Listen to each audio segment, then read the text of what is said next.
মদ পান করা হারাম এটা জানার পরেও বাগদাদের বাদশাহ হারুনুর রশিদ একবার তার শরাবের মজলিসে মানে মদের মজলিসে বাগদাদের গুরুত্বপূর্ণ ব্যবসায়ী, মন্ত্রী, উজির, নাজির ও রাজ দরবারের গুরুত্বপূর্ণ কর্মকর্তাদের নিয়ে তিনি শরাব তথা মদ পান করছিলেন। এই অবস্থায় বাগদাদের গুরুত্বপূর্ণ বুজুর্গ বাহলুল তিনি রাজ দরবারে প্রবেশ করে বসলেন। প্রিয় দর্শক, আপনাদের জানিয়ে রাখি, এই বাহলুল ইতিহাসের এমন একজন ব্যক্তি যাকে অবজ্ঞা অবহেলা করার কোনো সুযোগ ছিল না। বাদশাহ এত শক্তিশালী এবং এত ক্ষমতাধর হওয়ার পরেও এই বাহলুলকে সহ্য করতে হতো। তিনি এমন একজন বুজুর্গ ছিলেন যাকে সম্মান না করে উপায় নেই। তো বাদশাহ যখন বুঝতে পারলেন তার এই শরাবের মজলিসে রাজ দরবারের ভেতরে বাহলুল একদম জুব্বা আর আলখাল্লা নিয়ে পাগড়ি মাথায় নিয়ে যখন প্রবেশ করলেন, তখন বাদশাহ হারুনুর রশিদ বুঝতেই পারলেন যে আজকে বাহলুল তাকে ইচ্ছা মতো ধোলাই দিবে। তো তিনি আগেভাগে নিজেকে রক্ষা করার জন্য, মদকে হালাল করার জন্য এক নতুন দর্শন বাহলুলের সামনে উপস্থাপন করলেন। বাদশাহ চালাকির সাথে বাহলুলকে বললেন, বাহলুল, তুমি আমার একটা প্রশ্নের উত্তর দেবে? বাহলুল বলল, জি জনাব, অবশ্যই দেব। বাদশাহ হারুনুর রশিদ বলল, আচ্ছা বাহলুল, আঙ্গুর খাওয়া কি হারাম? যদি কেউ আঙ্গুর খায় তা কি হারাম হবে? বাহলুল বলল, জনাব, অবশ্যই না। আঙ্গুর আল্লাহ রাব্বুল আলামিনের একটি ফল, এটা অত্যন্ত সুস্বাদু, স্বাস্থ্যের জন্য ভালো, আপনি খেতেই পারেন। এরপর হারুনুর রশিদ মুচকি হেসে বলল, এখন আঙ্গুর খাওয়ার পর কোনো মানুষ যদি একটু পানি পান করে তাহলে সেটা কি শরীয়তে হারাম হয়ে যাবে? বাহলুল উত্তর দিল, জি না জনাব, এতে কোনো ক্ষতি নেই। বাদশাহ হারুনুর রশিদ এবার সবার দিকে তাকিয়ে আরেকটু সাহসিকতার সাথে বললেন, এখন যদি ওই ব্যক্তি যে আঙ্গুর খেয়েছে, তারপর পানি খেয়েছে, তারপর গিয়ে দীর্ঘ সময় রোদে বসে থাকে, তাহলে কি কোনো গুনাহ হবে? বাহলুল জবাবে বলল, জি জনাব, এতে কোনো গুনাহ নেই, কোনো সমস্যা নেই। তার যতক্ষণ ইচ্ছা সে এসব খেয়ে রোদে বসে থাকতে পারে। তারপর বাদশাহ হারুনুর রশিদ বললেন, তাহলে বাহলুল, আপনি একজন মহান আলেম, আপনি নিজে বলুন, এই আঙ্গুর ও পানি যদি কিছুদিন রোদে রেখে দেয়া হয় তাহলে তা কেন হারাম হয়ে যাবে? মানে আমাদের এই আঙ্গুরের শরাব বা মদটা কেন হারাম হবে? কারণ এটা তো দীর্ঘদিন রোদের মধ্যে রেখে পানি মিশিয়েই এই মদটা তৈরি করা হচ্ছে। বাদশাহ হারুনুর রশিদ অত্যন্ত গর্বের সাথে তার দর্শনের কথা বলে প্রশ্ন ছুঁড়ে দিয়ে বেশ প্রশান্তির সাথে তিনি তার রাজ দরবারের সিংহাসনে বসলেন। তিনি নিশ্চিত ছিলেন যে বাহলুলের পক্ষে এখন এই মজলিসে বসে তাকে কোনো উপদেশ দেওয়া সম্ভব হবে না। বিচক্ষণ বাহলুল বাদশাহ হারুনের প্রশ্নটা শুনে বাদশাহ হারুনকে বলল, বাদশাহ হারুন, আপনার প্রশ্নের প্রত্যেকটির উত্তর পেয়ে যাবেন, তবে শর্ত হচ্ছে আমার সহজ সরল 3টি প্রশ্নের উত্তর আগে আপনাকে দিতে হবে, তাহলে আমি আপনাকে আপনার করা প্রশ্নটির সঠিক উত্তর বুঝিয়ে দিতে পারব। বাদশাহ হারুনুর রশিদ বললেন, হ্যাঁ, অবশ্যই বলুন। আপনাকে অনুমতি দেওয়া হলো। বাহলুল জিজ্ঞেস করলেন, আচ্ছা বাদশাহ, তাহলে আপনি আমাকে বলুন, যদি কোনো মানুষের মাথায় কিছুটা শুকনো মাটির গুঁড়ো ঢেলে দেওয়া হয় তাহলে কি সে মারা যাবে? উত্তরে খলিফা হারুনুর রশিদ বললেন যে প্রশ্নই আসে না, হয়তো সে কিছুটা ব্যথা পেতে পারে যদি খুব উপর থেকে মারা হয়, এছাড়াও তার মাথা নোংরা হয়ে যাবে, কিন্তু সে মারা যাবে না। বাহলুল পুনরায় জিজ্ঞেস করলেন, এরপর যদি তার মাথায় কিছু পানি ঢেলে দেওয়া হয় তাহলে কি ওই ব্যক্তির কোনো সমস্যা হবে? তখন বাদশাহ হারুনুর রশিদ বললেন, না, এতেও তার কোনো সমস্যা হবে না, তবে মাথা ভিজে যাবে। তখন বাহলুল বললেন, এবার যদি ওই মাটি এবং পানি মিশিয়ে একটি ইট তৈরি করে ওই ব্যক্তির মাথায় উপর থেকে ছেড়ে দেওয়া হয় এবং সেই ইট গিয়ে তার মাথায় আঘাত করে তাহলে কি তার কোনো সমস্যা হবে? খলিফা হারুনুর রশিদ বললেন, বাহলুল, আপনি কি আমার সাথে মশকরা করছেন? আরে কোনো মানুষের মাথায় যদি ইট পড়ে উপর থেকে, সেই ব্যক্তি তো সাথে সাথেই মারা যাবে, তার মাথা ফেটে যাবে। তখন বাহলুল বললেন, বাদশাহ, দেখুন, পৃথক পৃথক ভাবে গুঁড়ো মাটি যেমন মানুষের মাথায় পড়লে মানুষ মারা যায় না, একইভাবে তারপরে যদি পানি ঢেলে দেওয়া হয় এতেও মানুষের মাথার কোনো ক্ষতি হয় না, শুধু মাথাটা নোংরা হয়ে যায়। কিন্তু এই দুটো উপাদান আলাদা আলাদা না ফেলে একত্রিত করে ইট বানিয়ে যদি ছোড়া হয় তাহলে সেই একই মাথা ফেটে যায়। তেমনি আঙ্গুর ও পানি মিলে এমন কিছু তৈরি করে যা হারাম ও অপবিত্র। কিন্তু পৃথক এ দুটি জিনিস আবার পবিত্র। যা পৃথকভাবে পান করলে আপনার কোনো ক্ষতি নেই, কিন্তু এগুলোকে একত্রিত করে মদ বানিয়ে যদি সেটা পান করা হয় তাহলে মানুষের বুদ্ধি লোপ পায় এবং শরীয়তে তার জন্য শাস্তির বিধান আছে। এ কথা শুনে বাদশা হারুনুর রশিদ সাথে সাথে তার হাত থেকে মদের গ্লাসটা ফেলে দিলেন এবং ওই রাজকীয় সভায় উপস্থিত যত গুরুত্বপূর্ণ ব্যক্তিবর্গ মদ পান করছিলেন তারা দ্রুত সভাস্থল ত্যাগ করলেন। প্রিয় দর্শক, আপনাদের জানিয়ে রাখি, সে সময়ের মানুষ কিন্তু অনইসলামিক কর্মকাণ্ডের সাথে লিপ্ত হতো ঠিকই, কিন্তু বুজুর্গদের খুবই সম্মান করত। যাই হোক, বাহলুলের আরেকটি ঘটনা বলি। একবার এক ফকির বাগদাদের একটি বড় বাজারে এক বেকারির দোকানের সামনে দিয়ে যাচ্ছিল। দোকানদার সব ধরনের খাবার চুলায় চুড়িয়ে রেখেছিলেন যাতে গরম গরম কাস্টমারদের সামনে পরিবেশন করতে পারে, এবং সেই খাবারের উপর থেকে ধোঁয়া বের হচ্ছিল। তো দোকানের আশপাশের যে কাস্টমার আছে তাদেরকে এই খাবারের সুগন্ধ আকৃষ্ট করছিল। তো গরিব ফকিরের মনও লোভী হয়ে উঠল, কিন্তু গরিব ফকিরের কাছে তো খাবার কেনার মতো টাকা ছিল না, কিন্তু তার সেখান থেকে সরে যেতেও ইচ্ছে করছিল না। খাবারের মন মতানো সুগন্ধ তার ক্ষুধা আরও বাড়িয়ে দিল। অগত্যা সে তার কাঁধে থাকা ব্যাগ খুলল, ভেতর থেকে শুকনো রুটি বের করে বেকারির চুলা থেকে খাবারের যে ধোঁয়া বের হচ্ছিল সে গরম বাষ্পে রুটিটিকে নরম করে তা খেতে লাগলো। তাই তার পুরনো রুটিতে কিছুটা খাবারের সুগন্ধ লেগে যাচ্ছিল। বেকারির মালিক চুপচাপ এই দৃশ্য দেখছিলেন। ফকির যখন রুটি খাওয়া শেষ করে হাঁটতে শুরু করলো তখন রুটিওয়ালা তার পথ আটকে তাকে জিজ্ঞেস করলো, কি ভাই, কোথায় পালাচ্ছ? আমার টাকা বের করো। ফকির অবাক হয়ে জিজ্ঞেস করলো, কিসের টাকা? বেকারির মালিক বলল, তুমি এই মাত্র আমার খাবারের সুগন্ধযুক্ত ধোঁয়া মাখিয়ে তোমার পুরনো রুটিকে তাজা করে খেয়েছিলে, সেটা কি তোমার বাবার ছিল? এর মূল্য কে দেবে? ফকির বলল, হ্যাঁ, আপনি তো বড়ই অদ্ভুত মানুষ। সেই ধোঁয়া তো বাতাসে উড়ে যাচ্ছিল। আমি যদি সেখানে রুটি সেকে নাও খেতাম তাও তো সেটা বাতাসে মিশে যেত।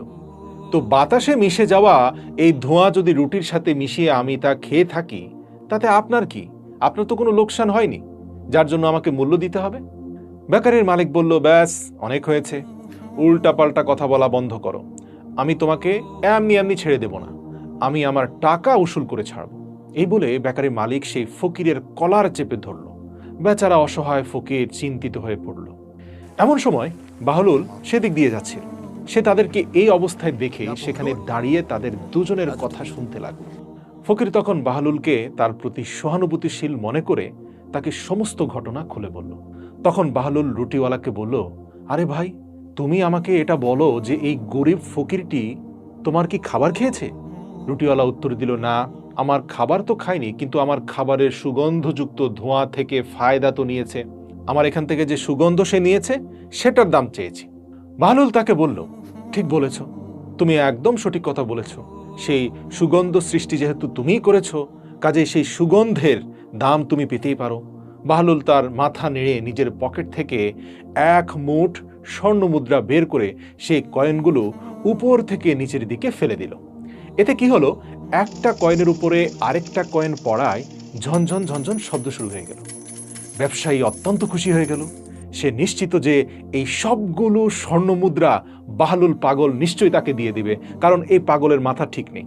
হয়তো বাদশার কাছ থেকে নিয়ে এসেছে, এখন সবগুলো স্বর্ণ মুদ্রা তাকে দিয়ে দিবে এই সুগন্ধের মূল্য হিসাবে। বাহলুল তাকে বলল, কি ব্যবসায়ী, তুমি কি আমার এই স্বর্ণ মুদ্রাগুলোর শব্দ শুনতে পেরেছ? ব্যবসায়ী মুচকি হেসে বলল, অবশ্যই জনাব, আপনার প্রত্যেকটি মুদ্রার শব্দ আমার কানে এসেছে। তখন বাহলুল বলল, ব্যাস, হয়ে গেল। এবার বাহলুল তার সবগুলো মুদ্রা মাটি থেকে কুড়িয়ে আবার নিজের পকেটে রেখে দিল। এ দৃশ্য দেখে সে ব্যবসায়ী বলল, কি ব্যাপার, মুদ্রাগুলো কি আমাকে দিবেন না? আমার জন্য কি নিশ্চয়ই আপনি সেগুলো বের করেননি? বাহলুল বলল, হ্যাঁ, আপনার জন্য বের করেছি, আপনার মূল্য পরিশোধ করে দিয়েছি। সে ব্যবসায়ী বলল, আমার সাথে মশকরা করছেন? তখন বাহলুল বলল, কেন মশকরা করব? আপনার তরতাজা সুগন্ধযুক্ত গরম খাবারের উপর দিয়ে যে সুগন্ধ উড়ে যাচ্ছিল সেই সুগন্ধের মূল্য তো শুধুমাত্র অর্থের ঝনঝন শব্দ দিয়ে পরিশোধ করা যায়। তার মানে হচ্ছে যেই শব্দটা আপনি শুনতে পেরেছেন মুদ্রার, সেটাই হচ্ছে ওই সুগন্ধের মূল্য। বাগদাদের সেই দোকানের আশপাশে দাঁড়িয়ে থাকা দর্শনার্থী লোকজন বাহলুলের এই বুদ্ধিদীপ্ত দৃশ্য দেখে হাসতে হাসতে পাগল হয়ে গেল। দর্শক, বাহলুল দানা ইতিহাসের এমন একটি নাম যার প্রত্যেকটি ঘটনায় অসংখ্য শিক্ষা লুকিয়ে আছে। বাহলুল দানা একদিন যথারীতি বাদশাহ হারুনুর রশিদকে নসিহত করার জন্য রাজপ্রাসাদে আসলেন। যদিও তিনি জানতেন যে এই অহংকারী আব্বাসী খলিফা তার কথা কানেও তুলবে না, কিন্তু তার অভ্যাস হয়ে গেছে যে তিনি মাঝে মাঝে রাজপ্রাসাদে এসে খলিফাকে নানানভাবে আকারে ইঙ্গিতে বুঝিয়ে দিতেন যে তিনি ভুল করছেন।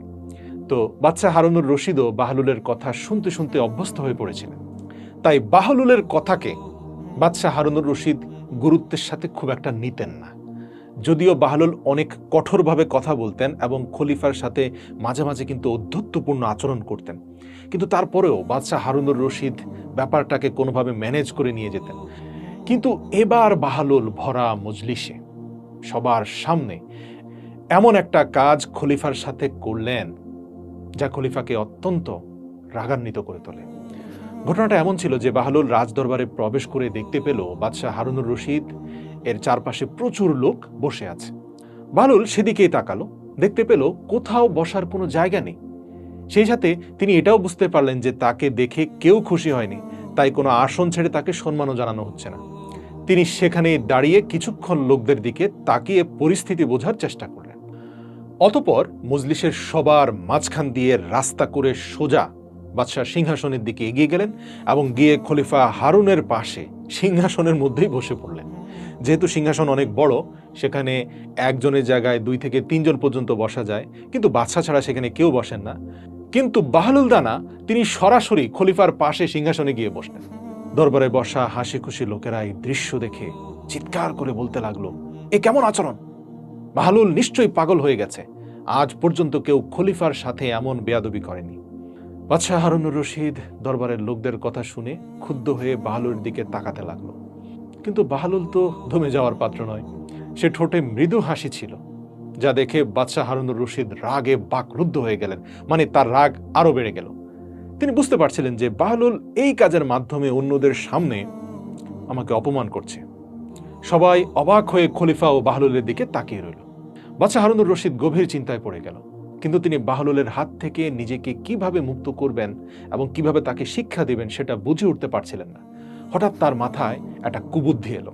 তিনি বাহলুলের দিকে তাকিয়ে একটা মোহনীয় হাসি দিয়ে বললেন, আপনি যখন এত কষ্ট করে আমার সাথে দেখা করতে চলেই এসেছেন, তাই আমি আপনাকে একটি প্রশ্ন করতে চাই। আপনি যদি এর উত্তর দেন তবে আমি আপনাকে 1000 দিনার পুরস্কার দেব, কিন্তু আপনি যদি এর উত্তর দিতে না পারেন তাহলে কিন্তু আমি আমার সিপাহীদেরকে আদেশ দেব আপনার গোঁফ ও দাড়ি কামিয়ে আপনাকে গাধার পিঠে চড়িয়ে রাস্তায় রাস্তায় ঘোরানোর জন্য। বাহলুলের বুঝতে দেরি রইল না যে খলিফা প্রতিশোধ নেওয়ার সিদ্ধান্ত নিয়েছেন। নিশ্চয়ই এমন প্রশ্ন করবেন যার উত্তর কেউই জানে না।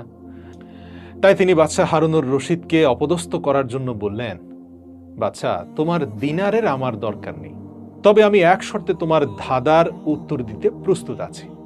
বাদশাহ হারুনুর রশিদ জিজ্ঞেস করলো, কি শর্ত? বাহলুল বললেন, এই শর্তে যে আপনি মাছিদেরকে আদেশ করবেন তারা যেন আমাকে বিরক্ত না করে, সবসময় আমার মাথার আশপাশে ভন ভন করে।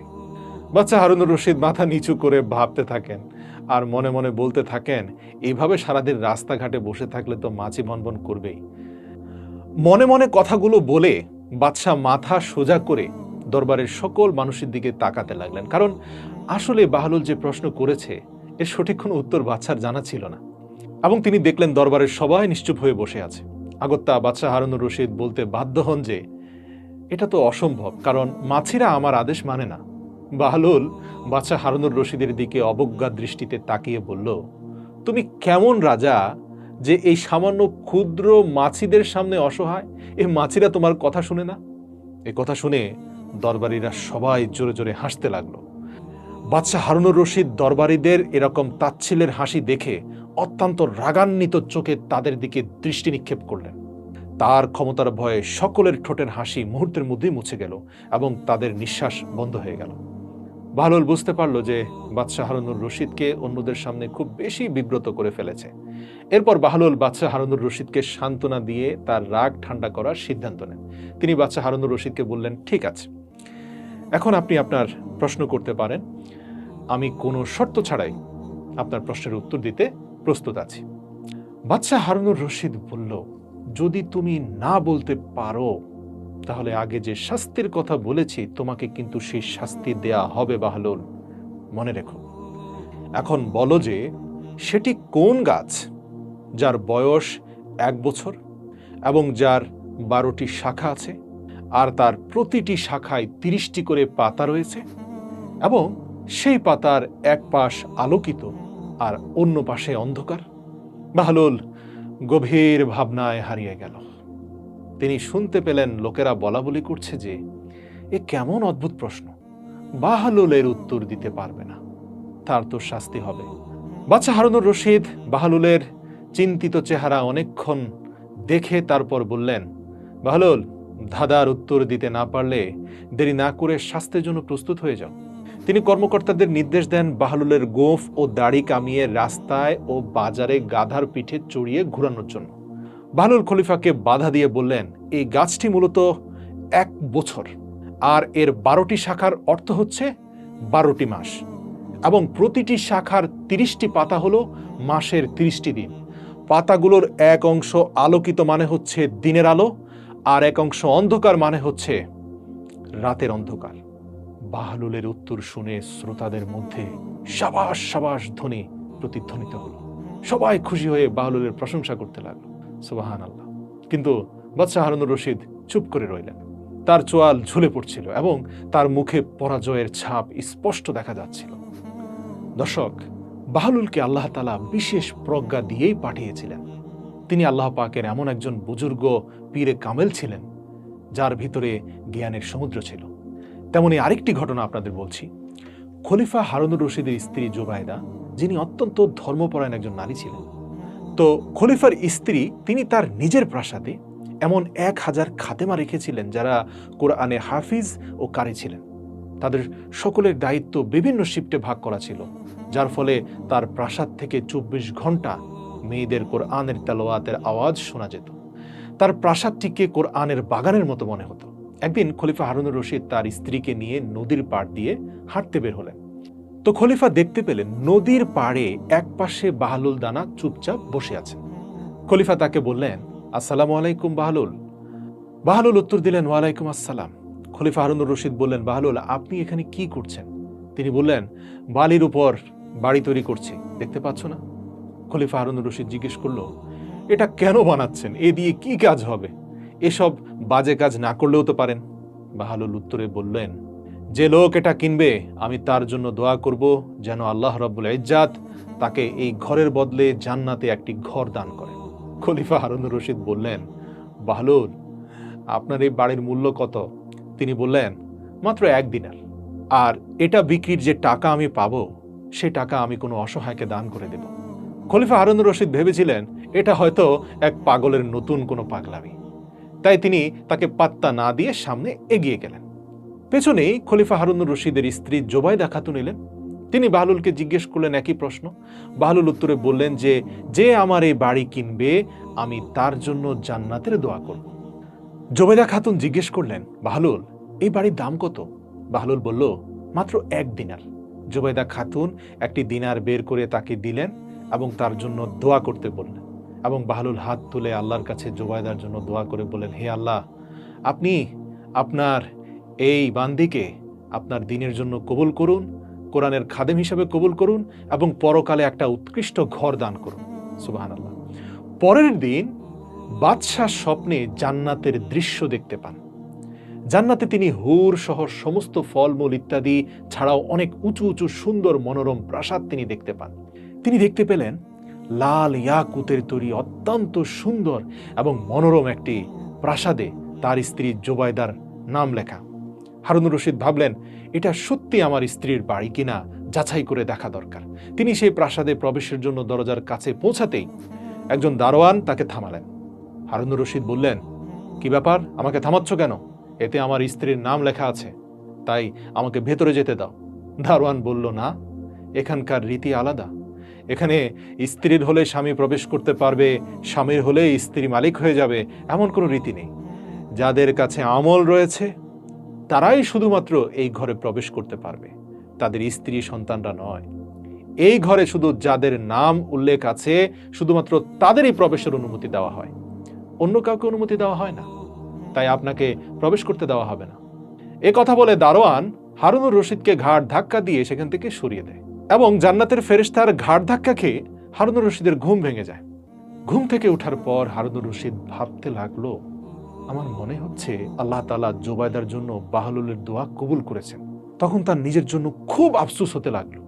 সে ভাবলো, অত বেশি তো আমল করতে পারছি না, কি ভুল করলাম, বাহলুলের বাড়িটা কিনে নিলেই ভালো হতো। সারা রাত হারুনুর রশিদ এই আফসোস নিয়ে বিছানায় এপাশ ওপাশ করতে লাগলো। সকাল হলেই হারুনুর রশিদ মনে মনে ভাবলো, আমি আজ সবার আগে সেই নদীর ধারে যাব, যদি আজ আমি বাহলুলকে পেয়ে যাই তাহলে আমিও একটি বাড়ি কিনব। তাই হারুনুর রশিদ পরদিন সন্ধ্যায় আবার তার স্ত্রীকে নিয়ে ঘুরতে বের হলো সেই নদীর ধারে। বাহলুলের খোঁজে এদিক সেদিক তাকাচ্ছিল, হঠাৎ সে দেখলো বাহলুল অন্য আরেক জায়গায় বসে একইভাবে বাড়ি তৈরি করছে। দূর থেকে দৃশ্য দেখে হারুনুর রশিদ অত্যন্ত খুশি হয়ে গেলেন। দৌড়ে গিয়ে হাসি মুখে বললেন, আসসালামু আলাইকুম বাহলুল, আপনি কেমন আছেন? আজ আমি কিন্তু আপনার বাড়িটা কিনে নেব। বাহলুল উত্তর দিয়ে বলল, কিনতেই পারেন, কোনো সমস্যা নেই। আমি সেই ব্যক্তির জন্য দোয়া করব যে আমার এই বাড়িটি কিনবে। আমি তার জন্য এই দোয়া করব যেন আল্লাহ রব্বুল ইজ্জাত তাকে এই ঘরের বদলে জান্নাতে একটি ঘর দান করেন। হারুনুর রশিদ বাহলুলের দিকে এক দিনার এগিয়ে দেওয়া মাত্রই বাহলুল সেই দিনারটাকে মাটিতে ফেলে দিয়ে বলল, কি ব্যাপার, আমার সাথে মশকরা করছেন? তখন হারুনুর রশিদ বললেন, কেন, এই বাড়ির দাম কত? বাহলুল বললেন, এর দাম সারা পৃথিবীর রাজত্ব। হারুনুর রশিদ আকাশ থেকে পড়লেন, বললেন, এত দাম তো আমি দিতে পারবো না, গতকাল তো আপনি এক দিনারের বিনিময়ে দিয়েছিলেন, আর আজ সারা পৃথিবীর রাজত্ব চাইছেন এই তুচ্ছ বাড়ির জন্য? বাহলুল হেসে বললেন, বাদশাহ সালামত, গতকাল এটা ছিল অদেখা বিষয়, আজ এটা প্রমাণিত বিষয়। গতকাল এটা একটি না দেখা জিনিসের বিনিময় ছিল, তাই এটা সস্তা ছিল। যেহেতু আপনি আজ এর মূল্য জেনে এসেছেন, তাই এর জন্য আপনাকে মূল্য অনেক বেশি দিতে হবে। কিন্তু দুর্ভাগ্য, সেই মূল্য দেওয়ার ক্ষমতা এখন আর আপনার নেই। একইভাবে মৃত্যুর পরেও চাইলে নতুন করে কোনো আমল যুক্ত করার সুযোগ নেই, কিন্তু চাইলে আজ থেকে নতুন আমল যুক্ত করার সুযোগ আছে। সুবহানাল্লাহ। দর্শক, একবার বাহলুল দানা কবরস্থানে বসেছিলেন। কেউ একজন তাকে জিজ্ঞেস করলো, বাহলুল, এখানে কি করছেন? তিনি বললেন, আমি এমন লোকদের সাথে আছি যাদের সঙ্গ আমাকে কষ্ট দেয় না, এবং আমি তাদের থেকে দূরে থাকলেও তারা আমার গীবত করে না। প্রশ্নকারী ব্যক্তি আবার বললেন, জিনিসপত্রের যা দাম বেড়েছে, বাহলুল, আপনি একটু আল্লাহর কাছে দোয়া করে বলুন যেন জিনিসপত্রের দাম কমে যায়। বাহলুল বললেন, আল্লাহর শপথ, এতে আমার কিচ্ছু যায় আসে না। কিসের দাম বাড়লো, কিসের দাম কমলো, গন্ধমের একটি দানার মূল্য 1 দিনার হলেও আমার কিছু আসে যায় না, 10 দিনার হলেও কিছু যায় আসে যায় না। কারণ আমাদের উপর আল্লাহ পাকের হক রয়েছে যে আমরা তার নির্দেশ অনুযায়ী ইবাদত করব, এবং আল্লাহর কাছে আমাদের হক রয়েছে যে তিনি তার প্রতিশ্রুতি অনুযায়ী আমাদের রিজিক দিবেন, তা মূল্য যত বেশি হোক না কেন। সুবহানাল্লাহ। আল্লাহ পাক যখন রিজিকের দায়িত্ব নিয়েছেন, তখন আমার আর চিন্তা করার দরকার নেই। বলা হয়, একবার শায়েখ জুনায়েদ বাগদাদি, যাকে বলা হয় উপমহাদেশের সবচেয়ে জ্ঞানী একজন শায়েখ, আল্লাহু আকবার, তিনি আল্লাহ পাকের একজন কামেল বান্দা ছিলেন এবং তৎকালীন সময়ের সবচেয়ে অভিজ্ঞ একজন মুফাসসির কেরাম ছিলেন। তো শায়েখ জুনায়েদ বাগদাদি রহমতুল্লাহ আলাইহি সফরের নিয়তে বাগদাদের উদ্দেশ্যে রওনা হন। হযরত শায়েখের কিছু অনুসারীও তার সাথে ছিলেন। শায়েখ তার মুরিদদেরকে জিজ্ঞেস করলেন, তোমরা কি বাহলুলের খোঁজ সম্পর্কে জানো? তারা বলল, হযরত, তিনি তো একজন পাগল, তার সাথে দেখা করে কি করবেন? আপনার মতো একজন সম্মানিত শায়েখের কি এরকম পাগল ছাগলের পেছনে ঘোরা উচিত? শায়েখ জুনায়েদ বাগদাদি রহমতুল্লাহ আলাইহি উত্তর দিলেন, অনুগ্রহ করে বাহলুলের খোঁজ করো আর তাকে সম্মান দিয়ে কথা বলবে, তার সঙ্গে আমার জরুরি কাজ আছে। তো মুরিদরা শায়েখের আদেশ পালন করলো। মুরিদরা কিছুক্ষণ খোঁজার পর হযরত বাহলুলকে এক মরুভূমিতে পাওয়া গেল। তারা শায়েখকে সাথে নিয়ে সেখানে পৌঁছে যায়। শায়েখ জুনায়েদ বাগদাদি বাহলুলের সামনে গেলে তিনি দেখতে পেলেন হযরত বাহলুল মাথার নিচে একটি ইট দিয়ে শুয়ে আছে। শায়েখ তাকে সালাম দিলে বাহলুল সালামের উত্তর দিয়ে জিজ্ঞেস করলেন, কে তুমি? শায়খ উত্তরে বললেন, আমি জুনায়েদ বাগদাদি। বাহলুল বললেন, হে আবুল কাসিম, আপনি কি সেই শায়খ বাগদাদি যিনি মানুষকে বুজুর্গদের কথা শেখায়? শায়খ উত্তর দিলেন, হ্যাঁ হ্যাঁ, আমি চেষ্টা করি। বাহলুল জিজ্ঞেস করলো, আচ্ছা, তুমি খাওয়ার আদব ও পদ্ধতি তো জানো অবশ্যই, ঠিক না? শায়খ জুনায়েদ বাগদাদি রহমতুল্লাহ আলাইহি বললেন, হ্যাঁ, কেন নয়, আমি বিসমিল্লাহ পড়ি এবং আমার সামনে যা আছে তা খাই। আমি ছোট ছোট লোকমা দিয়ে রাসূলের সুন্নত অনুযায়ী খাই, ধীরে ধীরে চিবিয়ে খাই, কারণ আল্লাহর রাসূল এভাবেই খেতে বলেছেন। অন্যের লোকমার দিকে তাকাই না, কারণ এটাও আল্লাহর রাসূলের নির্দেশ, এবং খাওয়ার সময় আল্লাহর স্মরণ ভুলে যাই না, কারণ এটাও আল্লাহর নির্দেশ।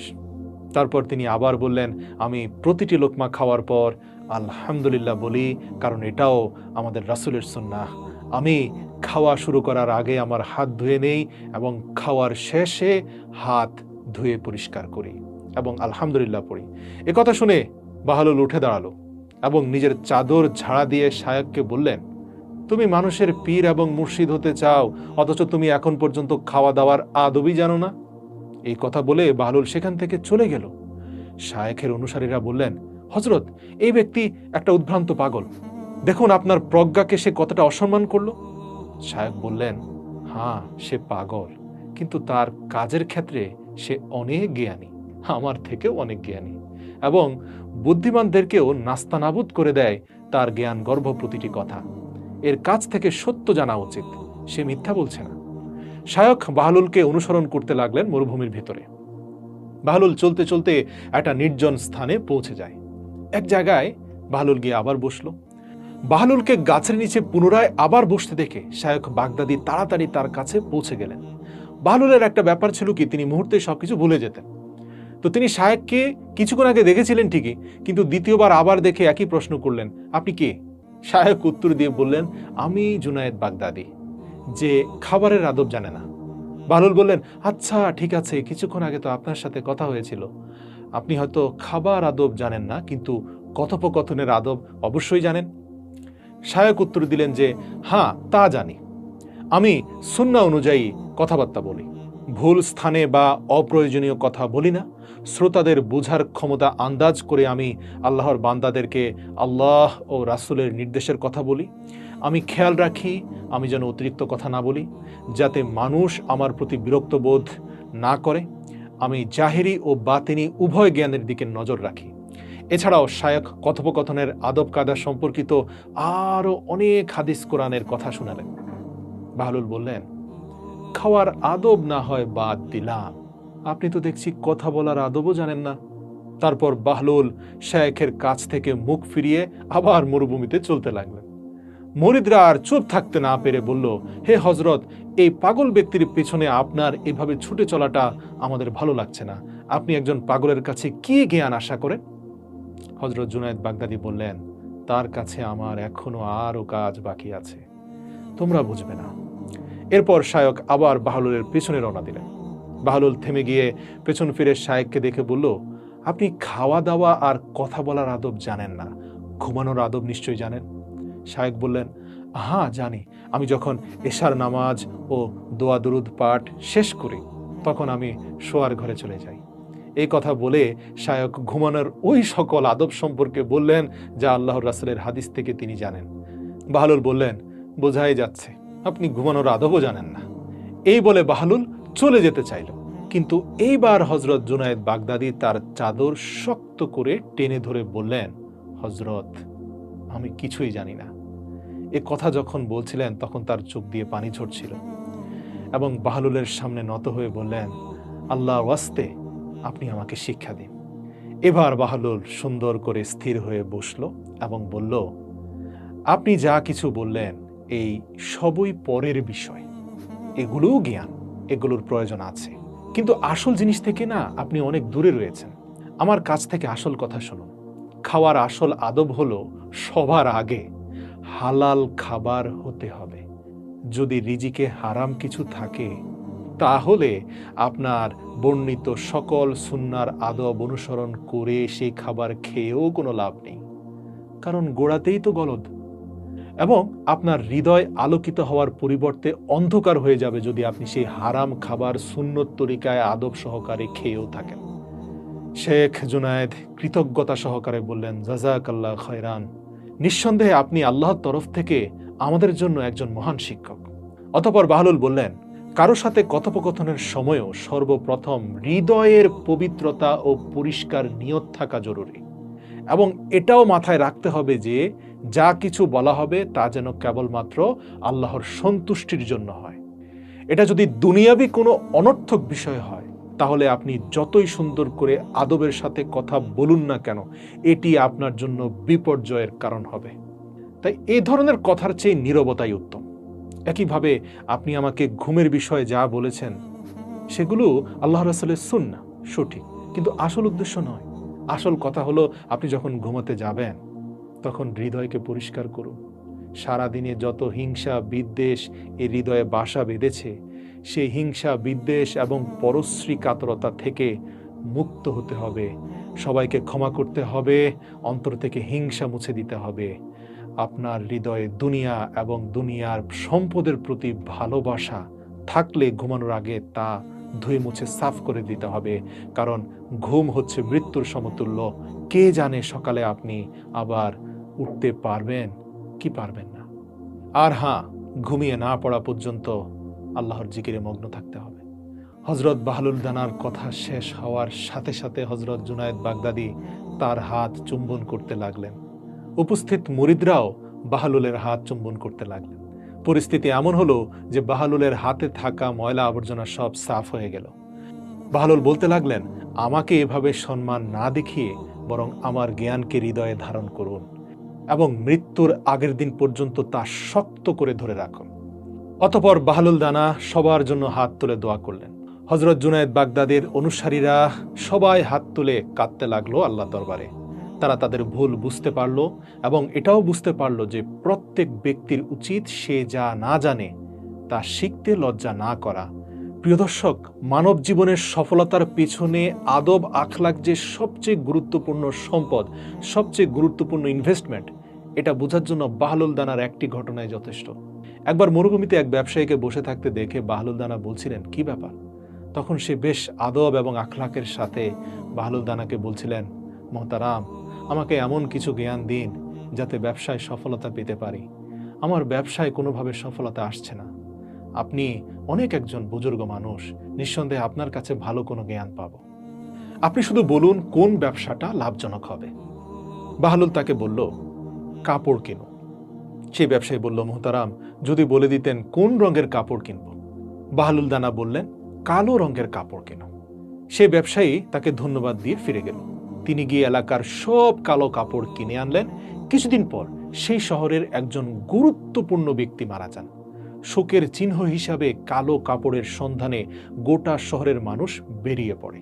এখন সব কালো কাপড় তো শুধুমাত্র একজন ব্যবসায়ীর কাছে ছিল। সেই ব্যবসায়ী তখন ইচ্ছে মতো অনেক চড়া মূল্যে সমস্ত কালো কাপড় বিক্রি করেছিলেন এবং প্রচুর লাভ করেছিলেন। এত বেশি লাভ করেছিলেন যে তিনি তার পুরো জীবনে যা অর্জন করেছিলেন তার চেয়েও বেশি মুনাফা শুধুমাত্র ওই কালো কাপড়গুলো থেকে তিনি করেছিলেন। মানে সুযোগে সদ্ব্যবহার করেছেন, ৩-৪ গুণ বেশি মুনাফা করেছেন, যেহেতু তার কাজ ছাড়া আর কারো কাছে কালো কাপড় নেই। ওই ব্যক্তি ধনী হয়ে গেলেন। কিছুদিন পর সেই ব্যবসায়ী একটা তাগড়া ঘোড়ায় চড়ে আড়ম্বরপূর্ণ পোশাক পরে কোথাও যাচ্ছিল। বাহলুল মরুভূমিতে সেখানেই বসেছিলেন। সেই ব্যবসায়ী ঘোড়ার পিঠে সাওয়ার অবস্থায় বাহলুলের দিকে তাকিয়ে বলল, ওহে পাগল, কি ব্যাপার তোমার? দেখি আরো কিছু ব্যবসার আইডিয়া দাও তো, যাতে আমি আরো বেশি সম্পদশালী হতে পারি। তখন বাহলুল তাকে বলল, হ্যাঁ, আপনি এবার তরমুজ কিনুন। সে সেখান থেকে দ্রুত চলে গেল এবং বাগদাদের সমস্ত তরমুজ সে তার সকল সম্পদ খরচ করে কিনে ফেলল একদিনের মধ্যে। এবং দেখা গেল 2 দিন পরে তার সমস্ত তরমুজ মজুদ করার কারণে পচে নষ্ট হয়ে গেল এবং সে পথের ভিখারি হয়ে গেল। সে এই নিঃস্ব অবস্থায় ঘোরাঘুরি করতে করতে আবার একদিন বাহলুলের সাথে তার দেখা হলো এবং সে জিজ্ঞেস করলো, আপনি আমার সাথে এটা কি করলেন জনাব? বাহলুল বললেন, আমি না, তোমার কথা আর কথার ধরনই এইসব করেছে। তোমার আদব, তোমার আখলাক তোমাকে উপরে উঠিয়েছে। আবার আদব এবং আখলাকই তোমাকে নিচে নামিয়েছে। যখন তুমি ভদ্রতার সাথে জিজ্ঞেস করেছিলে, আমার দেওয়া উত্তরে তুমি ধনী হয়ে গেলে। যখন বেয়াদবির সাথে জিজ্ঞেস করলে, তুমি নিঃস্ব হয়ে গেলে। একেই বলে যার মধ্যে আদব আছে সে সৌভাগ্যবান, আর যার মাঝে আদব নেই সে এই দুনিয়ার সবচেয়ে বড় হতভাগা।